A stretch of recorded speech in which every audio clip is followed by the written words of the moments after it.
Nomor 2, dalam sebuah organisasi dengan tingkat sentralisasi yang tinggi, kemungkinan menemukan manajer tingkat bawah yang lebih profesional lebih rendah daripada dalam sebuah organisasi dengan tingkat sentralisasi yang rendah.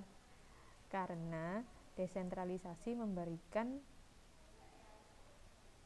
kalau menurut saya, memberikan peluang bagi manajer tingkat bawah untuk memiliki keterlibatan dalam menetapkan keputusan. Kalau dia sentralisasi, hal ini, keterlibatan ini ada tetapi lebih kecil.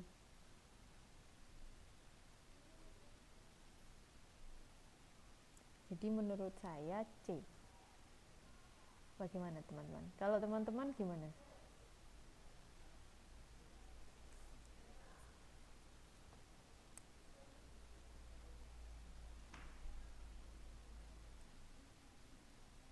Hmm. Hmm.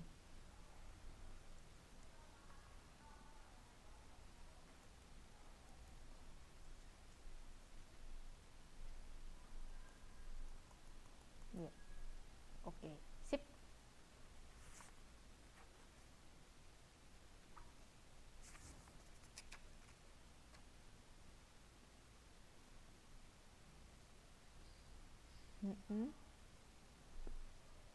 Oke, yap. Sip. Terima kasih Mbak Ari juga.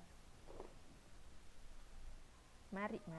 Oke, kita lanjutkan ke slide berikutnya.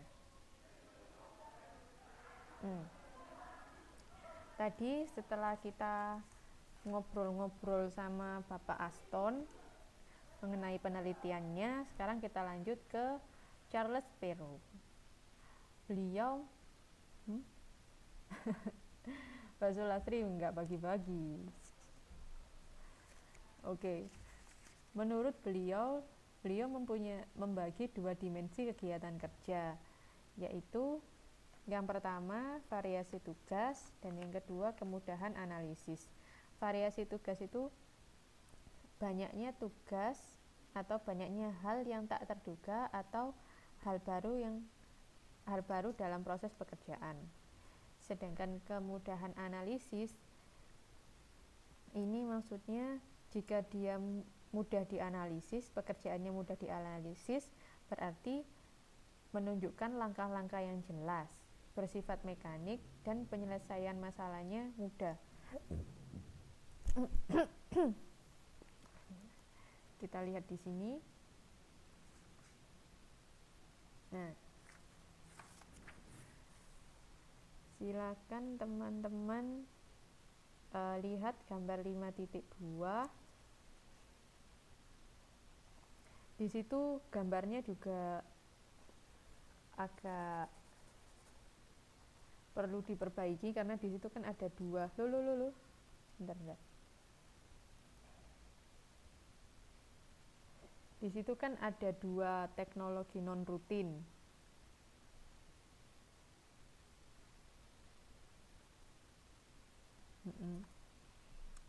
Sebenarnya untuk yang kolom di kolom kedua yang bawah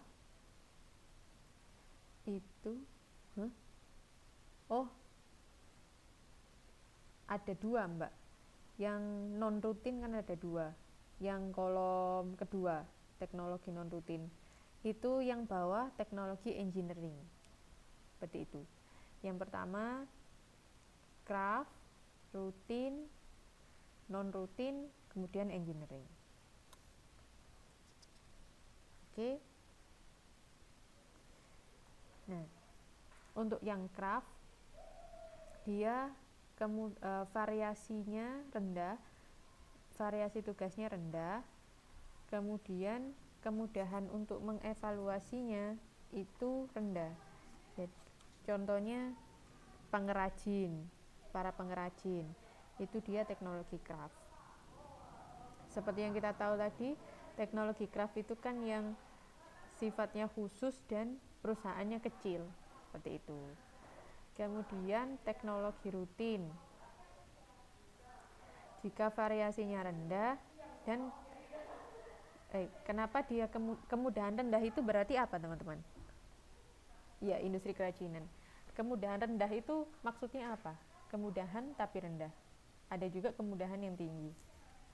Jadi, ada bisa menjelaskan?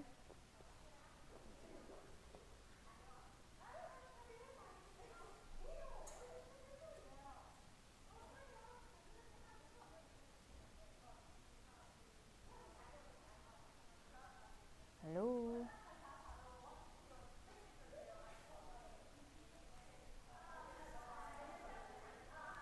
Jadi kemudahan rendah itu berarti pekerjaannya sulit.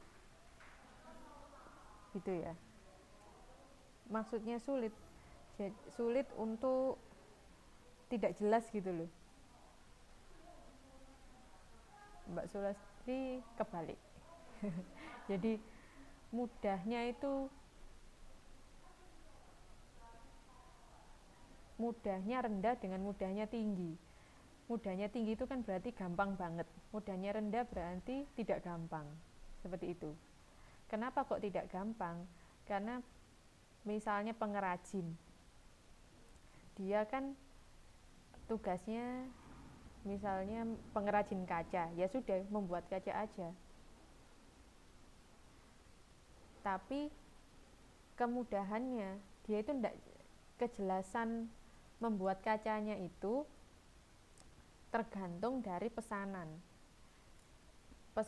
Konsumennya minta kacanya di model seperti ini. Nah, itu kan jadinya tidak ada standarnya gitu. Kacanya nggak sama semua, tapi sesuai dengan pesanan. Kan berarti dia tidak mudah untuk membuat itu gitu. Soalnya mikir dulu ini harus berbeda dengan konsumen A berbeda dengan konsumen B lah. Untuk membuat itu kan kemudahannya rendah, alias tidak mudah untuk melakukan itu, seperti itu. Kemudahan rendah, iya. Jadi kalau kemudahannya rendah berarti pekerjaannya itu sulit, seperti itu.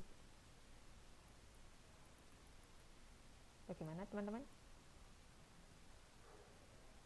Iya, kemudahannya tinggi. Berarti gampang banget. Kalau kemudahannya rendah, berarti gak gampang, seperti itu. Nah, sedangkan kalau rutin, teknologi rutin, variasi tugasnya itu rendah, kemudian kemudahannya tinggi. Sudah variasi pekerjaannya itu saja, terus dia gampang, makanya dia rutin dilakukan. Misalnya operator mesin, dia kan ngoperasikan mesin itu terus. Nah, itu kan berarti dia mudah gitu. Betul Mbak Ari, seperti itu. Nah, yep. Mbak Sulastri, itu juga masuk dalam teknologi rutin. Lalu ada yang disebut teknologi non rutin. Pekerjaannya macam-macam, variasinya tinggi macam-macam, dan kemudahannya rendah.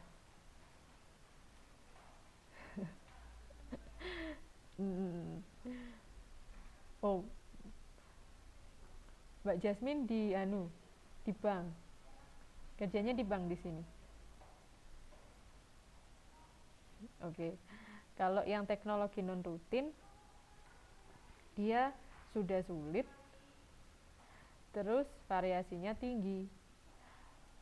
Ini biasanya tugas-tugasnya itu penelitian tentang sosial atau terapan, seperti yang ada di situ, perencanaan. Jadi kan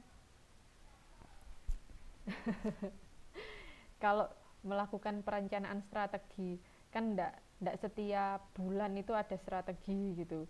Enggak setiap hari itu kita bikin strategi, kita merencanakan strategi.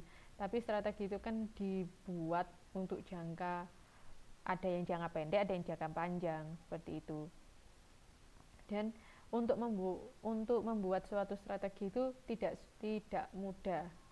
Oleh karena itu dia masuk teknologi yang non rutin.